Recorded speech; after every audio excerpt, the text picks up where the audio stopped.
Live from New Delhi, you're watching DD India Live, India's voice to the world. I'm Ramesh Ramachandran. Coming up in the next 30 minutes. G20 leaders in Rio unite to tackle global crises and promote sustainable growth. Call for humanitarian aid in Gaza and Lebanon amid escalating conflicts.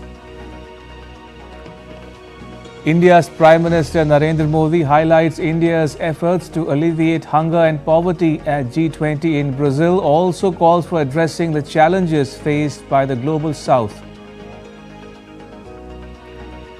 Prime Minister Modi holds talks with Indonesia's President Prabowo Subianto and French President Emmanuel Macron and Prime Ministers Luis Montenegro of Portugal and Giorgia Meloni of Italy. And reports say that COP29 reaches a fragile consensus on climate finance. Countries also urged to take up the issue at G20 summit in Rio.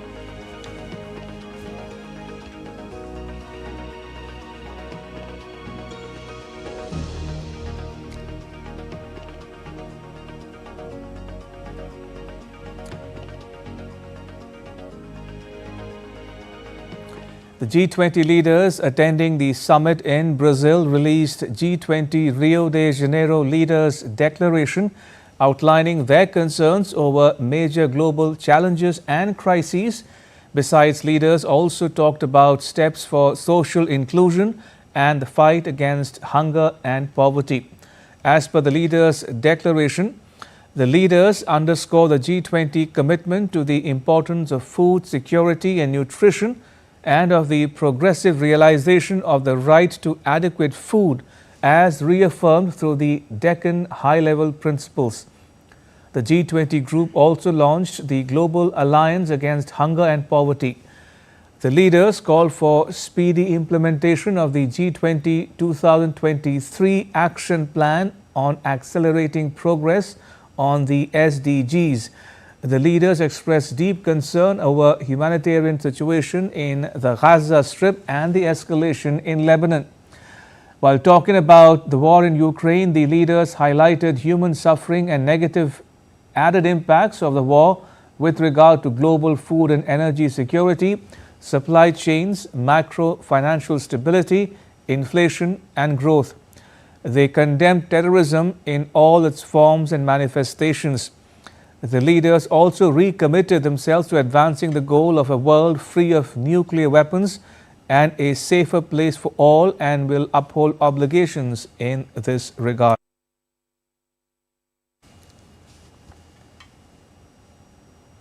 Right, joining me from Rio is my colleague Gautam Roy. Gautam, walk us through the main highlights or takeaways, or what stood out for you in that declaration. Well, Ramesh, in the context of how it was being talked about, that the declaration had been a tough one to negotiate, it's worked out very well. And what has stood out for me is also how it connects with what happened in New Delhi. New Delhi declaration and all that transpired in Delhi, whether it's about the issue of resolving conflicts or taking action where climate change is concerned. There's a continuity there as well. So that is something that really stands out, and how consensus has been forged on even fractious issues such as taxing high net worth individuals, where it's not been specified that this should be done immediately, but a gradual progression should be made in that direction. Also, a lot of issues that India, Brazil and South Africa, the Troika, have been flagging in terms of how there's a debt burden that is unsustainable for several countries. That should also be looked at, and they've said that the leadership will be encouraging institutions like the IMF and the World Bank to move in that direction, so that those countries which can service their debt in a certain manner, they get some easier terms to do that. On the climate front, there will be a task force that will bring the truth shaper and the financial tracks together to ensure that that is something that will be tracked and moved towards the kind of finance that has been called for, from moving from $100 billion a year to $1 trillion a year. In Delhi, it was said that there should be trillions and trillions of dollars that should be mobilized to ensure that there is climate action and climate justice. And that is something that, again, has been agreed to and even in terms of institutional reform of global governance, that is also something that is quite it's standing out really in terms of how everybody has come on board to say that this is something that is really required. It's a need of the hour. And before we let you go, Gautam, do talk to us a bit, if you will, about the Prime Minister's interventions on day one of the summit. Yes, Ramesh, they were quite telltale in terms of how India itself has been taking action through the last 10 years to eliminate hunger and poverty. Poverty elimination has been a major thrust of a wide range of programs that the Modi government in its previous two iterations and even the present iteration. Remember, in this third term itself, the health emissions health insurance scheme that was launched was expanded to include all the elderly. So 60 million people added to 550 million beneficiaries already. Apart from the fact how action was taken during COVID times to give free food rate to 550 million people. And that is why a standout figure is of $250 million that people have been brought out of poverty in India over the course of the last 9 years. So that is something that the Prime Minister highlighted, along with so many other schemes that have been declared from time to time by his government through the course of the last, since 2014, since he came to power. And that is something that is leading to a lot of change, and some of this can be adopted as well. And he spoke about women, he spoke about farmers, all the schemes for children as well, midday meal schemes and others. And he said that these are incremental steps and these all come together to have that effect of alleviating poverty. And he said there is, of course, conflict which is still coming in the way because that upsets the apple cart with fertilizer, food, and other needs are concerned for all the global south. So he highlighted the needs of the global south as well, where a critical amount of attention is required to ensure that everybody moves along because there are different levels of hunger and poverty in different parts of the world, apart from the fact that conflicts are leading to a lot of displacement. That adds another dimension to this problem. All right, we'll leave with that. Gautam, thank you. Gautam Roy reporting there from the G20 summit in Rio. India's Prime Minister Narendra Modi addressed the G20 session on social inclusion and the fight against hunger and poverty in Rio de Janeiro, Brazil. The Prime Minister spoke about India's efforts to alleviate hunger and poverty. Sharing India's success story, the Prime Minister said that the main reason for India's success is its approach back to basics and march to the future. India's Prime Minister Narendra Modi addressed the G20 session on social inclusion and the fight against hunger and poverty in Rio de Janeiro, Brazil. The Prime Minister spoke on a number of issues, including India's efforts to alleviate hunger and poverty, amplifying the concerns of the Global South, push for sustainable development goals. The Prime Minister said that the people-centric decisions taken at the G20 summit in New Delhi have been taken forward during Brazil's presidency. The Prime Minister expressed satisfaction over prioritizing SDG goals. The Prime Minister said that India focused on inclusive development, women-led development, and youth power and gave wings to the hopes and aspirations of the Global South. The Prime Minister noted that it is clear that one Earth, one family, one future is as relevant at this summit as it was last year. The Prime Minister also shared India's experiences and success stories. He said that over the last 10 years, India lifted 250 million people out of poverty, while over 800 million people are being given food grains free of cost. 550 million people are benefiting from the world's biggest health insurance scheme. Now, 60 million senior citizens over the age of 70 will also be able to benefit from free health insurance. Maintaining a focus on women-led development and social inclusion, over 300 million women micro-entrepreneurs have been linked to banks and given access to credit. Under the world's largest crop insurance scheme, over 40 million farmers have received benefits worth $20 billion US. Under the farmer scheme, assistance worth over $40 billion has been given to 110 million farmers. Institutional credit worth $300 billion US is being given to farmers. India is not only ensuring food security, but also focusing on nutrition. The Saksham Anganwadi and Nutrition 2.0 campaign, which is an integrated nutrition support program, focuses in particular on nutrition for pregnant women, newborn babies, children under the age of 6, and adolescent girls. Through the midday meal scheme, special attention is also being paid to the nutritional needs of school going children. The Prime Minister said that India is also contributing to global food security. India provided humanitarian assistance to Malawi, Zambia, and Zimbabwe recently.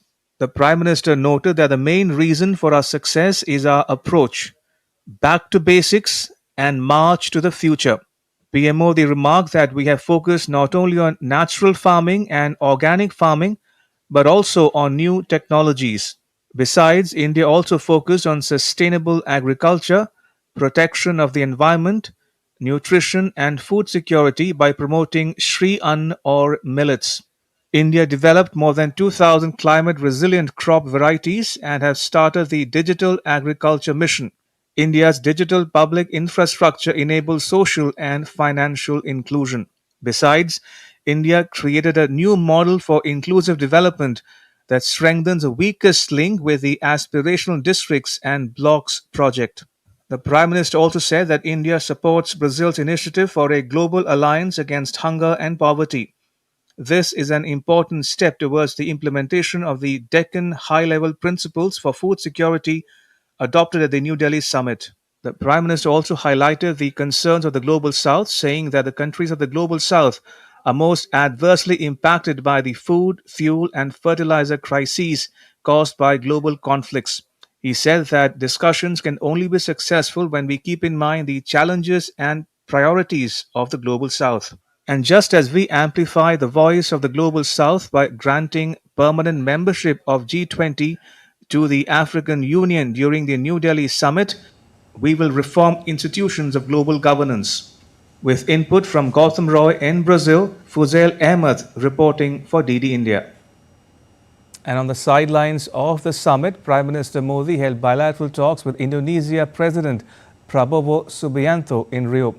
The Prime Minister said on social media platform X that this year is special as we are marking 75 years of India-Indonesia diplomatic relations. The Prime Minister said that the talks focused on improving ties in commerce, security, healthcare, pharmaceuticals and more. Prime Minister Modi also held bilateral talks with his Portuguese counterpart Luís Montenegro. The Prime Minister said on social media platform X that he had a very good meeting with Prime Minister of Portugal Luís Montenegro. India cherishes the long-standing ties with Portugal. The Prime Minister said that the talks focused on adding more vigor to economic linkages. Sectors such as renewable energy and green hydrogen offer many opportunities for more collaboration. The leaders also spoke about strong defense relations, people-to-people linkages, and other such subjects. PM Modi also held talks with Italy's Prime Minister Giorgia Meloni on the sidelines of the G20 summit. The Prime Minister said that the talks centered around deepening ties in defense, security, trade and technology. The two leaders also spoke about how to boost cooperation in culture, education and other such areas. The India-Italy friendship can greatly contribute to a better planet, he said. The Indian Prime Minister also held talks with Norway's Prime Minister Jonas Gahr Støre on the sidelines of the G20 summit in Brazil. Their discussions focused on ways to deepen India-Norway bilateral relations, particularly in trade and economic cooperation, after the signing of the India-EFTA-TEPA. The leaders also exchanged views on geopolitical issues. And Prime Minister Modi also held talks with France's President Emmanuel Macron on the sidelines of the Rio summit. India and France share a deep strategic partnership rooted in democratic values, multilateralism and respect for international law. Their enduring ties span economic, cultural, academic and people-to-people exchanges, reinforcing a robust bilateral relationship. And Prime Minister Modi also held bilateral talks with his British counterpart Keir Starmer on the sidelines of the summit. The Prime Minister termed his meeting with Keir Starmer as extremely productive. He said that for India, the comprehensive strategic partnership with the UK is of immense priority. He added that in the coming years, both countries are eager to work closely in areas such as green energy, security, innovation and technology. And still to come on DD India Live. Sri Lanka gets a new cabinet, strengthening President Dissanayke's mandate to give the country a fresh start.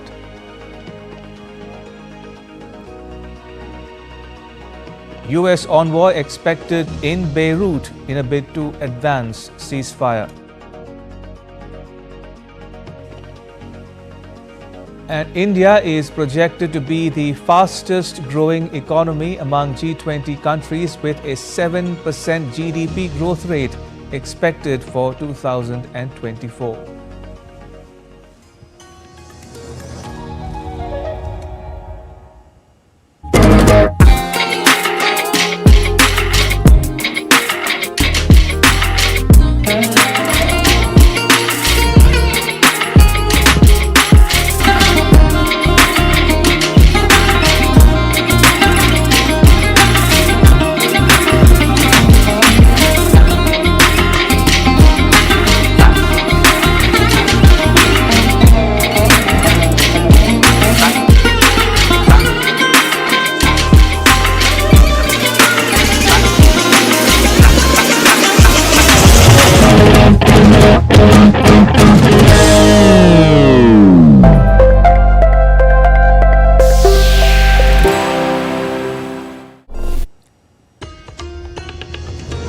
Watching DD India Live, I'm Ramesh Ramachandran.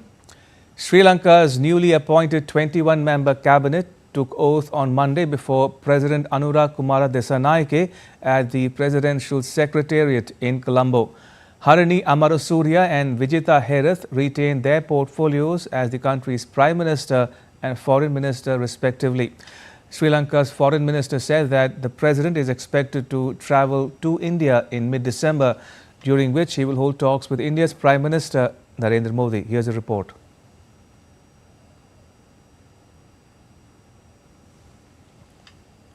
As Sri Lanka's newly appointed cabinet of ministers took oath on Monday at the Presidential Secretariat in Colombo, President Anura Kumara Dissanayake retained the key defence and finance portfolios after sweeping the snap parliamentary elections last week. The leftist leader Dissanayake confirmed the interim cabinet ministers along with Prime Minister Harini Amarasuriya and Foreign Minister Vijit Herath, who all retained their respective portfolios. In addition, Harini Amarasuriya will also be the Minister of Education, Higher Education and Vocational Studies. Other key appointments include Bimal Rathanayake, who has been assigned the portfolio of Transport, Highways and Civil Aviation, while Dr. Nalinda Jayatissa has been given the charge of Health and Media. The new government will hold its first parliamentary sitting on Thursday to elect the Speaker of the House. Dissanayake is expected to present his key policy priorities to the newly appointed lawmakers. The most important thing, this power comes with accountability. On one side, it is accountability to the people. On the other hand, it is being responsible to our movement. Therefore, whatever power that was given to us, whether in the constitution or by law, when we use this power, we must be responsible to the people and the movement. Meanwhile, India's External Affairs Minister Dr. S. Jaishankar has congratulated his Sri Lankan counterpart Vijitha Herath on his reappointment. With Ahmed Muin Farooqi, Ayushi Bhatnagar for DD India. A senior Lebanese official confirmed on Monday that a US envoy is set to visit Lebanon on Tuesday for discussions on a potential ceasefire between Israel and Hezbollah. The visit, led by White House envoy Amos Hochstein, is expected to build on a US ceasefire proposal submitted to Lebanon last week. However, the visit has not yet been officially confirmed by Washington, D.C.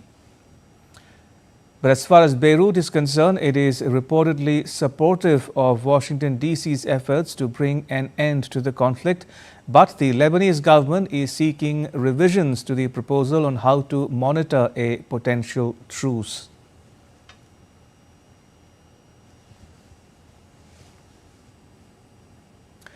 The U.S. decision to authorize long-range Ukrainian strikes could help Kyiv defend the foothold in Russia's Kursk region so that it may have leverage in any war talks. But analysts feel that this would have come a little too late to change the course of the war. The Kremlin called the U.S. decision reckless. Russia has been warning the West that such an escalation would raise the risk of a confrontation with NATO. This report gives you the view from Europe. As the Russia-Ukraine conflict nears its 1000th day, both sides continue to engage in fierce military operations, while global diplomatic efforts intensify to address the escalating crisis. The prolonged war has become an increasingly complex and multifaceted battle with no end in sight. As military engagements continue, support for either sides is building up. European Union Foreign Policy Chief Josep Borrell has expressed hope that EU members could soon agree to allow Ukraine to use arms to strike inside Russia. I've been saying once and again that Ukraine should be able to use the arm we provided to them in order to not only to stop the arrow, but also to be able to hit the Arkas. I continue believing this is what has to be done. I'm sure it will be discussed once again. I hope member states will agree on that, and if not, anyone will do whatever they believe is according with the need to support Ukraine. Amidst shifting dynamics, German Foreign Minister has emphasized that there is no change in Western strategy. That is why we are providing even more and more intensive support in the defense of peace in Ukraine, above all in air defense. And that is why the decision from the American side, which I would like to emphasize, is not a rethinking, but an intensification of what has already been provided by other partners. It is so important at this moment. Meanwhile, in response to the US President Joe Biden's move to allow Ukraine to strike deep into Russia with long-range American missiles, Russian lawmaker Maria Butina denounced the decision and warned that it could lead to a third world war. Amidst the ongoing military action, Russian President Vladimir Putin met with Yevgeny Baletsky, the Russian-installed governor of the Moscow-controlled Zaporizhia region in Ukraine. The meeting took place at the Kremlin just hours after the US announcement regarding the missile strikes.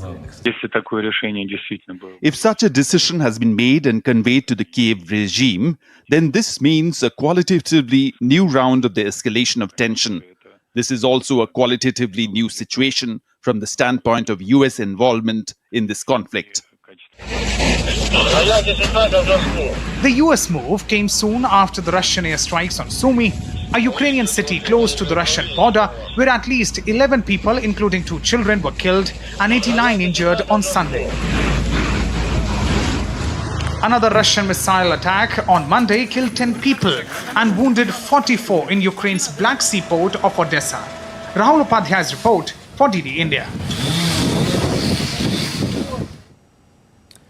Finland is hosting its first large-scale NATO artillery exercise since the Nordic nation joined the military alliance last year. On the second day of NATO artillery exercise, Finnish and British troops practiced live fire drills using K9 tanks and Archer cannons. This exercise marks the first time NATO allies are practicing artillery fire at a large scale on Finnish soil. The director of military exercise said that the aim of this exercise is to train and develop interoperability within the alliance.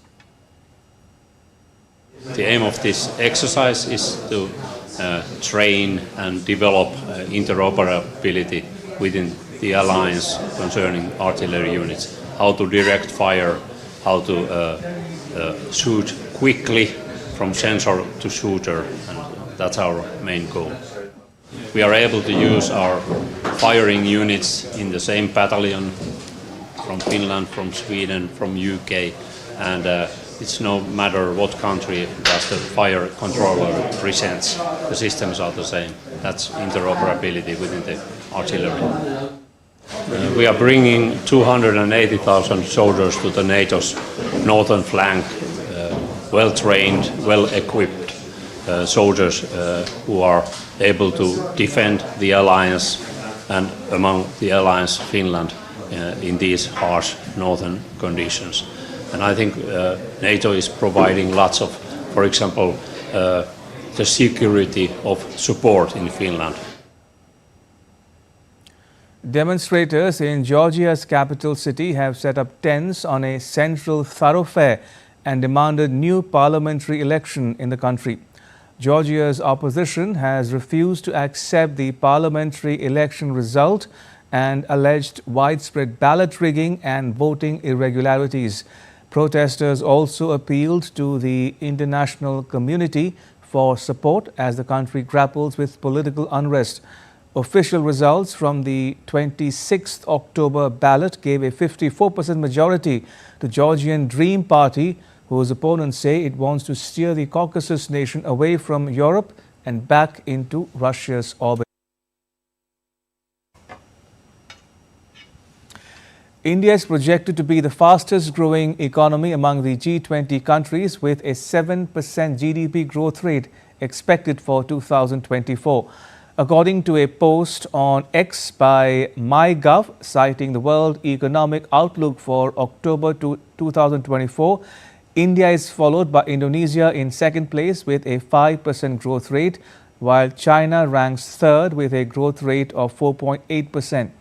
India's time-tested partner Russia is ranked fourth with a projected GDP growth rate of 3.6%, followed by G20 summit host Brazil in fifth place. And with that, it's a wrap on this edition of DD India Live. You can get all the latest news and updates on the DD India mobile app. It's available on Android and iOS platforms. Let us know your thoughts on the news of the day. You can connect with us on Facebook, X and Instagram. You can also check out our website ddindia.co.in. We'll be back with more news as it breaks here on DD India. I'm Ramesh Ramachandran from all of us here in New Delhi. Thanks for watching DD India Live.